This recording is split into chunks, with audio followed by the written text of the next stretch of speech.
یہ صدائے حریت جموں کشمیر ہے، پیش خدمت ہے خصوصی اپ ڈیٹ۔ کل جماعتی حریت کانفرنس کے working vice chairman Ghulam Ahmad گلزار نے بھارتی فورسز کی طرف سے قتل عام کی حالیہ لہر کی مذمت کرتے ہوئے اقوام متحدہ اور عالمی برادری پر زور دیا کہ وہ مقبوضہ علاقے میں بھارتی جبر استبداد فوری طور پر بند کرائے۔ غلام احمد گلزار نے کہا کہ مظلوم کشمیریوں کو 10 لاکھ سے زائد بھارتی فورسز اہلکاروں کے رحم و کرم پر چھوڑ دیا گیا ہے، جنہوں نے 5 اگست 2019 سے مقبوضہ علاقے میں خوف و دہشت کی ایک شدید لہر پیدا کر رکھی ہے۔ ماس موومنٹ کے چیئرمین مولوی بشیر احمد عرفانی نے گزشتہ روز بھارتی فوجوں کے ہاتھوں کلگام میں شہید ہونے والے کشمیری نوجوانوں کو زبردست خراج عقیدت پیش کرتے ہوئے کہا ہے کہ مقبوضہ علاقے میں قتل و غارت اور تباہی کا سلسلہ مودی حکومت کا سوچا سمجھا منصوبہ ہے، جس کا مقصد کشمیریوں کے جذب حریت کو کمزور کرنا ہے۔ انہوں نے کہا کہ بھارت نے مقبوضہ جموں کشمیر کو ایک بدترین مقتل میں تبدیل کر دیا ہے، جہاں نافذ کالے قوانین کے تحت بھارتی فوجوں کو نہتے کشمیریوں کے قتل عام کی کھلی چھوٹ حاصل ہے۔ بھارت کے غیر قانونی زیر قبضہ جموں کشمیر میں ایئر فورس اسٹیشن پر جعلی ڈرون حملے میں پاکستان کو ملوث کرنے میں ناکامی کے بعد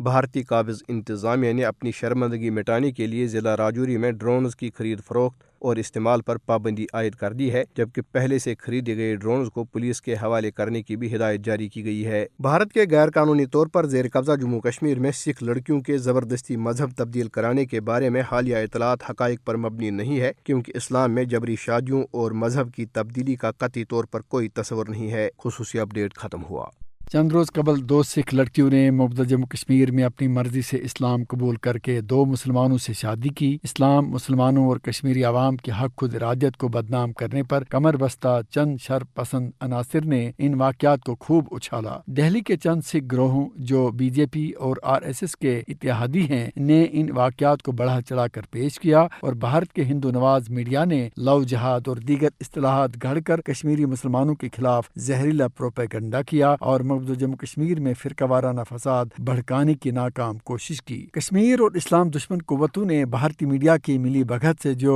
جھوٹ کی عمارت کھڑی کی، وہ اس وقت دڑھام سے گر کر زمین بوس ہو گئی، جبکہ ان 2 سکھ لڑکیوں جن کے متعلق جبری شادیوں کا ڈنڈورا پیٹا جا رہا تھا، سوشل میڈیا پر اپنے انٹرویوز میں کہا کہ انہوں نے اپنی مرضی سے شادی کی اور اسلام قبول کیا۔ لڑکیوں کی وضاحت سے فرقہ پرست قوتوں اور ہندو نواز میڈیا صدمے میں ہیں۔ اس کے علاوہ مقبوضہ جموں کشمیر میں سکھ کمیونٹی نے بھی اس بھارتی پروپیگنڈے کو مسترد کرتے ہوئے اسے لڑکیوں کا ذاتی معاملہ قرار دیا۔ اس طرح سے مسلمانوں اور سکھوں نے ذمہ داری اور معاملہ فہمی کا مظاہرہ کرتے ہوئے بھارت کی ایک سازش کو ناکام بنا دیا۔ بھارتی سامراج کی ہمیشہ سے یہ کوشش رہی ہے کہ کسی طرح سے مسلمانوں اور اقلیتوں کو آپس میں لڑایا جا سکے، لیکن کشمیری عوام کو ان چانکیائی سازشوں سے ہوشیار رہنا چاہیے اور اپنی حقیقی منزل حق خود ارادت پر توجہ مرکوز رکھنی چاہیے۔